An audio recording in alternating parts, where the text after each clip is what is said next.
Good morning. Please excuse my appearance. I just jumped out of the shower, and after this video, I'm gonna head out the door and head over to work.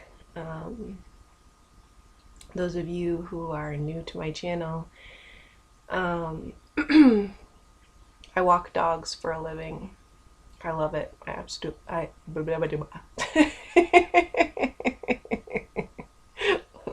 me sip another. My brain is faster than my mouth.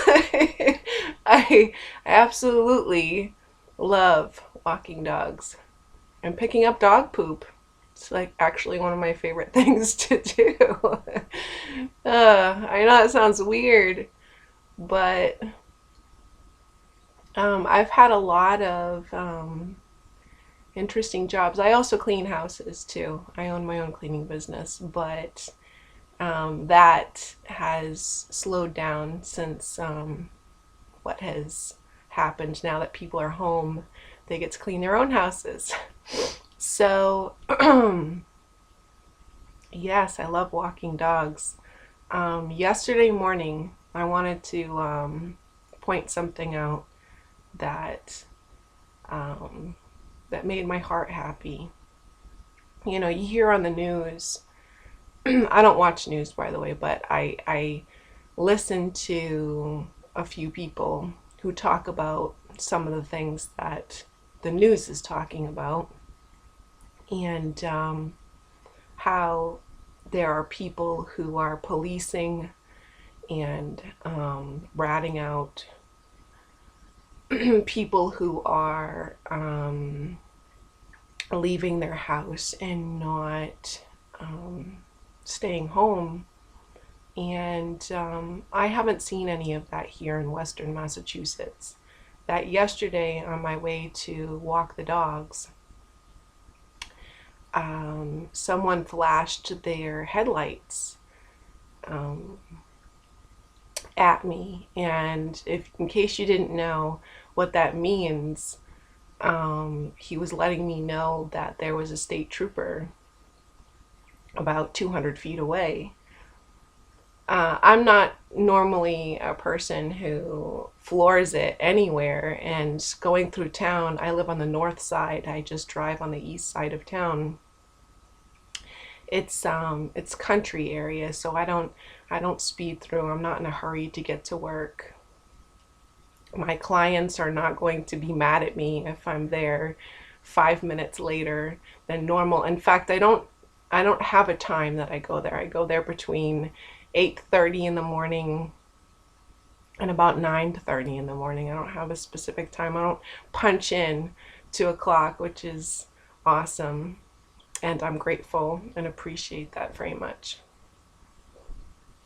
Yes, one of my clients, he's a 6-year-old mixed breed. He's about 50 pounds, and when he greets me, when I take them out of their crates, he rubs up against me like a cat. I'm not kidding. It's the first dog I've ever met that had cat characteristics. I had a cat, this awesome cat. His name was Misu. He was a black cat. Black cats are more awesome. I don't know why I think that, but he had long black fur, and he thought he was a dog. Where I used to take this little piece of tinfoil ball and I'd throw it behind the couch, and he would leap up, slam up against the wall, and fall to the floor, grab that the tinfoil and bring it back to me. I could do that 100 times, and he would do it every single time. There was not like one time where he wouldn't go for it and give it back to me. I've never had a dog that fetched for me and did it every single time, but I could get a cat to do it. So, any event, it's a gorgeous day out today. It's chilly, but the skies are dark blue above my house, which always makes me happy. what I wanted to share today, which when I share personal things, it's harder for me, but I think it's important and I think it's helpful to other people. So, firstly, I want to say thank you to a few people that reach out to me and send me comments that I know I've said in the past that I don't need encouragement. I don't need verbal support. How I grew up, I was very, I supported myself. I was very hard. And not hard as in I wasn't caring and loving towards others. I just had this, I've always had this wall up. And I never really depended on others for help. So, oh my goodness, I'm all over the place. Um Earlier this morning I thought of something that the Lord Jesus Christ brought to my attention, and I the only reason why I know he brings certain things to my attention is because perhaps he wants me to talk about it. And it's not always easy for me to do.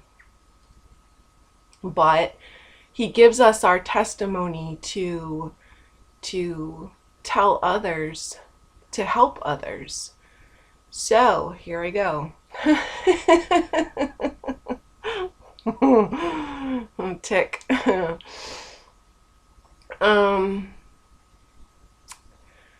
I have never leaned on others fully. I have always kept this wall, this barrier between me and others, and built sort of this, I'd only allow people, including my ex-husbands, I'd only allow them so close to me.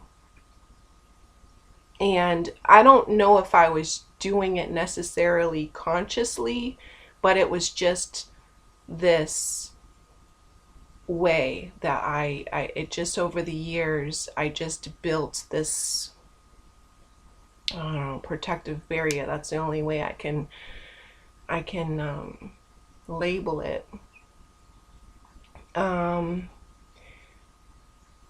I lacked trust with people. And it's funny because people are the opposite with me, that I've had strangers tell me their whole life story in minutes. They don't even know me, don't even know my name. I had one woman come up to me. She was my neighbor back when I lived in New Hampshire. She lived across the street. She didn't know my name. I don't even think she told me her name. And she's talking to me as if we've had many conversations. She lifts up her shirt and she shows me that she just had surgery and showing me her side. And I don't know. I've people have said to me they always feel comfortable. I give them this sense of peace and comfort. So I've always had people come to me, but I've never really opened up fully to other people. I'm not saying that I haven't shared things, but again, I'm not saying that it was necessarily a conscious thing. When I'll give you a small testimony out of, there's hundreds of different situations, but this is the one that the Lord Jesus Christ brought to my attention this morning. When I was 6 or 7 years old, my parents took me to a water park. I believe they still have it in Massachusetts. They have different water parks. They're like Water World or whatever. They're much bigger now, but this was back in the 80s. So my parents took me to a water park. I didn't know how to swim. Again, I was only 6 or 7 years old. And I was terrified of, the unknown because I, again, my parents didn't take me, to like the YMCA or anything to go swimming because we didn't have any money. So we went to this water park, and my dad knew I was terrified, my stepdad. And he promised me that, because when we went down, I went on his lap. He promised me that I was terrified that my head was going to go underwater. Excuse me.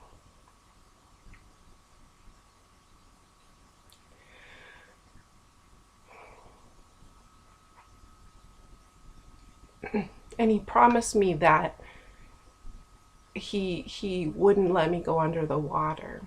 So when we went down the water slide, he intentionally tossed me forward, and I went underwater. And I don't know how long I was underwater, probably only 3 or 4 seconds, but it was like the worst 3 or 4 seconds. And he picked me up laughing as I was crying, and other people, I'm sure that there were other people that were, alerted because I was crying, and my dad was laughing, and he's like, "Oh, you're all right, you're all right." So there are many instances like that when I was really little that I lacked trust because my dad promised me that he wouldn't do that to me. And that does something to you. And it was somebody that was really close to me. So it's interesting that people look at different situations like it's no big deal. It's not harming that person, but it actually, it did a lot of damage throughout the years. And that's only one situation out of many. It did a lot of damage where I didn't trust people in general. I especially didn't trust, men.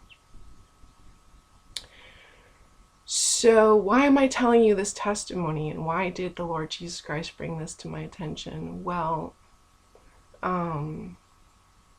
part of my walk with him has been breaking down barriers.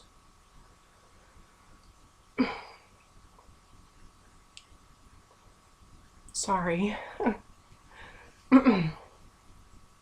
That I had a lot of layers. It's kind of like an onion. A strong onion. And because I learned throughout the years, I had 42 years before I started walking with the Lord Jesus Christ. I had 42 years of layers, and I learned to depend on nobody else emotionally and mentally. And so when you walk with the Lord Jesus Christ, I already was coming into the relationship with him where I was like, I don't want to burden our Father because he's responsible for millions of other people, that my situations or problems or anything is so minuscule that it was hard for me to lean on him. So he used funny examples throughout my walk that made me realize, he was trying to show me that you need me. You need me. I want you to lean on me. I want you to ask me for help. I want you to come to me, even for the smallest things, like asking him to help me walk the dogs. Asking him to make sure that the dogs that I walk are safe while they're in my care, because I would be horrified if anything bad happened to them. Just different things like that. And, he made my Prius get stuck not last winter because it's already spring, but the winter before, my Prius got stuck in the snow on a hill, and there was not a cliff, but a ravine. And I was stuck. I have a CRV all-wheel drive, but in Massachusetts, it could be fine. Like right now it's sunny and the skies are dark blue, but in like wait 10 minutes and it could be snowing. So I brought my Prius to go see my son, and I got stuck. And I'm terrified. It was like one of those like butt clenching moments where my car's stuck like on the hill, and I could slide. Oh my God. I was like, I don't have money to get a tow truck or anything. It's like, I didn't even, it's so funny because throughout my life, I went through my life living paycheck to paycheck. So it's like, I didn't have money for anything of, oh my goodness, what if this happens? I called it luck then. I lived by luck, but it was all the mercy and the love of the Lord Jesus Christ watching out for me. I was always terrified I was going to get a flat tire somewhere. And I was like, I don't even have a spare tire. I still don't. I laugh. It's a tick. It's not funny. So during my walk, it was vital for him to break down those walls. And I didn't understand at the time, but I understand it right now, that it's pride. It's another version of pride, that I could do it myself. I've gone through 42 years of my life, pushing forward and, thinking I'll get over it. It's no big deal. What happened happened. But when I was doing that, I was adding another layer. And I called it strength. I thought I was just getting stronger. But instead of adding that layer, it actually was chipping away at me. So I had a lot of pieces that were missing.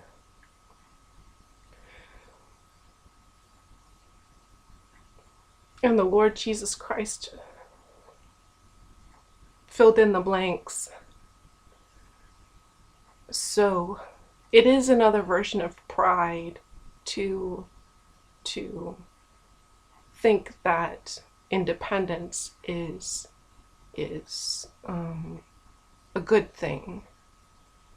And just because you've been disappointed and let down by others in your life that made promises to you that they didn't keep, the Lord Jesus Christ will never do that. So, he can help you heal emotionally and mentally from that. And it's a process. It's a process because when you don't trust anyone around you and you've learned not to trust others, it's difficult to, in a sense, throw all your eggs in one basket. You ever hear that expression where people are like, don't throw all your eggs in one basket? But the Lord Jesus Christ wants you to do that. He wants you to trust him. Put all your eggs, your worries, your everything in his hands. So again, it's pride. It's something you need to let go. And that's part of your walk with him, to help yourself by breaking down those barriers if they already haven't been coming down. So that's all I wanted to share. Sorry I got a little bit emotional. I'm sorry I'm like jittery, and yeah, I'm just certain things I'm just in front of a camera, but you know, knowing the fact that I'm going to share this is a tick again. So I love you. I hope this video helps someone, that peel off the layers, or the parts that were chipped away. Let the Lord Jesus Christ fill them back in. I love you, and God bless.